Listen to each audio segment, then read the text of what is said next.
So here's the idea. You know how you tell your kid to be a good sport? You say, it doesn't matter whether you win or lose, it matters how you play the game. Okay, so I've been unpacking that in my lectures because it's really, really complicated. It's like you tell your kid that and they look at you and they think, well, what do you mean by that? Aren't I supposed to try to win?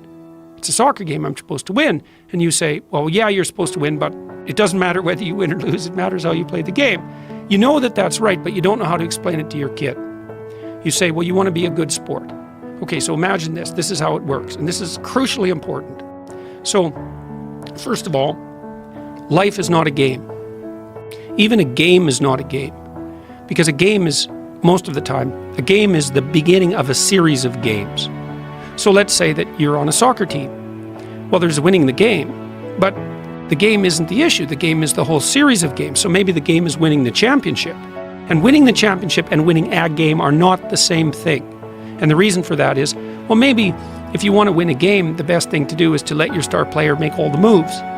But if you want to win a championship, maybe the best thing is for your star player to do everything he or she possibly can to develop all the other team members. That's a different strategy. And the reason it's different is because it iterates across time. Okay, so I'll tell you a quick story. So when my kid was playing hockey, when he was about 12 or so, he was in a championship game, just at a local arena, and it was really fun to watch. The teams were pretty equal, which is something that you want, so that everybody can expand their skills while they're playing. And it was like 5 seconds to the end of the game, and the other team made a breakaway and came down, and the guy came down the ice and scored. It was a beautiful goal, and it was 4-3, and that was the end of it, right? And on my kid's team, there was the kid who was the star, and he was a pretty good hockey player. He came off the ice, and he was very annoyed about what had happened. He smashed his stick on the cement and was complaining about the refereeing and acting as if he'd been robbed. And his father came up, and instead of saying, "Get your act together, kid, that's no way to display yourself after a loss," he said, "Oh yeah, man, you were robbed, that the referees didn't ref right, and you played the best and you should have won." And I thought, you're ruining your son. And then the question is why? Because his son was the star and was trying to win. Why was he ruining his son? Well, you're trying to train your son not to win the game.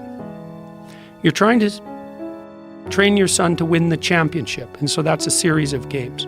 But then life isn't the championship. Life is a whole bunch of championships. It's a whole sequence of them. And so what you're actually trying to train your son to do is to be a contender in the entire series. And the way you do that is by helping him develop his character. And the character is actually the strategy that would enable him to win the largest number of games across the largest possible span of time. And one way you do that if you're a kid is like, well, what do you want to do with your kid? You don't want to teach him to win. You want to teach him to play well with others. And that's to be reciprocal. So that means to try to win, but also to pay attention to developing the other people around him, and not to put winning the game above everything at all times. So then he's fun to play with. And this is absolutely crucial. You can help your kid become fun to play with between the ages of 2 and the age of 4. If your kid is fun to play with, then what happens? Kids line up to play with him. And adults line up to teach him.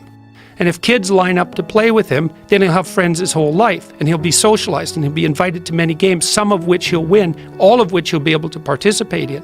And if he's fun to play with, then adults will teach him things, and then he wins at life. And so when you say to your kid, it doesn't matter whether you win or lose, it matters how you play the game, what you're saying is, don't forget, kid, that what you're trying to do here is to do well at life.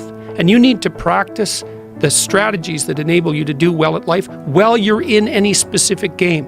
And you never want to compromise your ability to do well at life for the sake of winning a single game. And there's a deep ethic in that, and it's the ethic of reciprocity in games.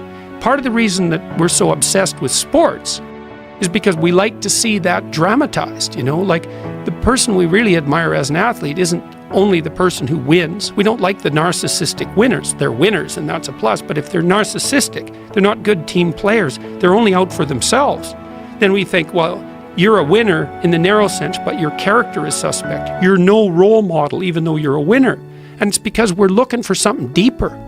We're looking for the manifestation of character that allows you to win across the set of possible games. And that's a real thing. That's a real ethic. It's a fundamental ethic.